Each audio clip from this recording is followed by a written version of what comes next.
அமமுக தரப்பில் தேனி மற்றும் திருச்சியில் போட்டியிடக்கூடிய வேட்பாளர்களுடைய அறிவிப்பு தற்போது வெளியாக இருக்கிறது. தேனி மக்களவை தொகுதியில் டிடிவி தினகரனும், திருச்சி மக்களவை தொகுதியில் அமமுக தரப்பில் செந்தில்நாதனும் போட்டியிட இருக்கிறார்கள். அதற்கான அறிவிப்பு தற்போது வெளியாக இருக்கிறது. கூடுதல் விவரங்களை நம்முடைய சிறப்பு செய்தியாளர் சுபாஷிடம் கேட்கலாம். சுபாஷ், இப்போ தேனி, திருச்சி இந்த இரண்டு மக்களவை தொகுதிகளில் யார் போட்டியிட போகிறார்கள் என்ற அறிவிப்பு வெளியாக இருக்கிறது. இந்த இரண்டு தொகுதிகளிலையும் அமமுகவிற்கான வாக்கு வங்கி இருக்கு அப்படின்னு நம்பப்படுதா? 20 வருஷம் கழிச்சு மீண்டும் தேனி நாடாளுமன்ற தொகுதியில போட்டியிடுறாரு டிடிவி தினகரன்.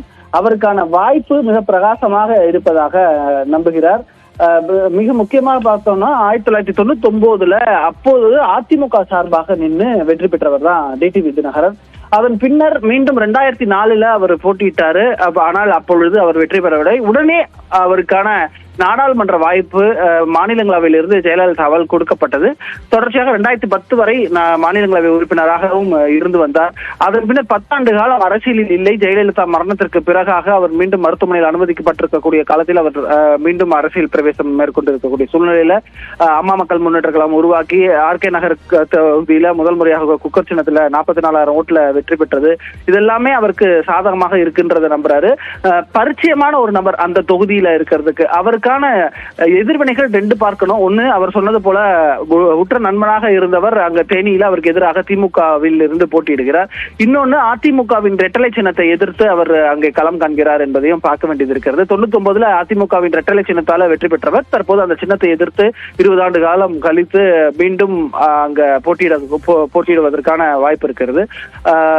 அதிமுக சார்பாக நாராயணசாமி அவர்கள் போட்டியிடுகிறார். அவரை எதிர்த்து டிடிவி தினகரன் களம் காண வேண்டிய ஒரு நிலை இருக்கிறது.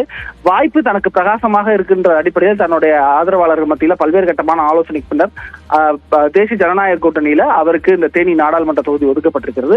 செந்தில்நாதனை பொறுத்தவரை அங்கே மாவட்ட கார்பரேஷன் கவுன்சிலராக இருக்கிறார். அவருக்கு அங்க செல்வாக்கு அதிகமாக இருக்கிறது. கடந்த நாடாளுமன்ற தேர்தலில் சாருபாலா தொண்டைமான் திருச்சியிலிருந்து போட்டியிட்டது குறிப்பிடத்தக்கது. அப்போது அம்மா மக்கள் முன்னேற்ற கழகம் தனிச்சு களம் காண்பியது என்பதும் மிக முக்கியமாக இருக்கு.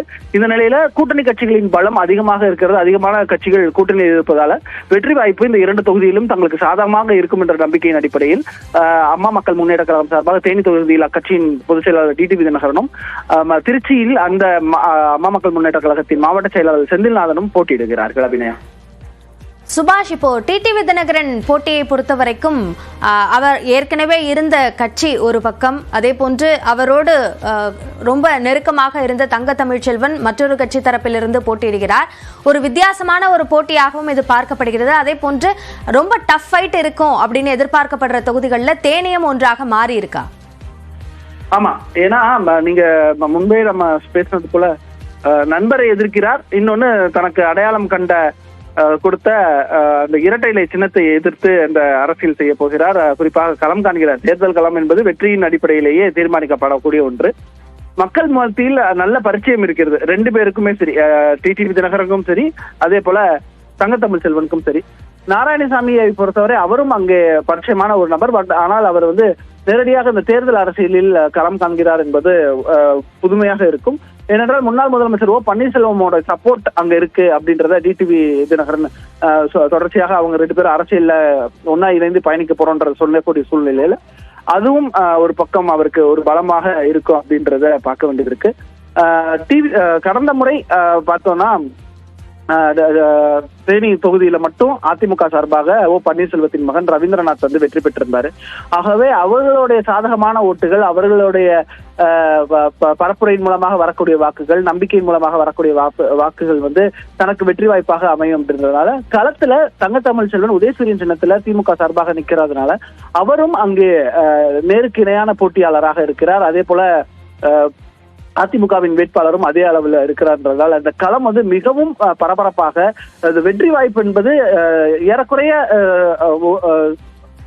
3 பேருக்கும் சமமான அளவாக களமாக இது அமைவதற்கான வாய்ப்பு இருக்கிறது. மக்கள் தான் இறுதியான எஜமானர்கள் என்பதால் அவர்களின் முடிவு எப்படி அமைய போகிறது என்ற அந்த ரகசியம் ஜூன் 4ஆம் தேதி தெரிந்துவிடும்.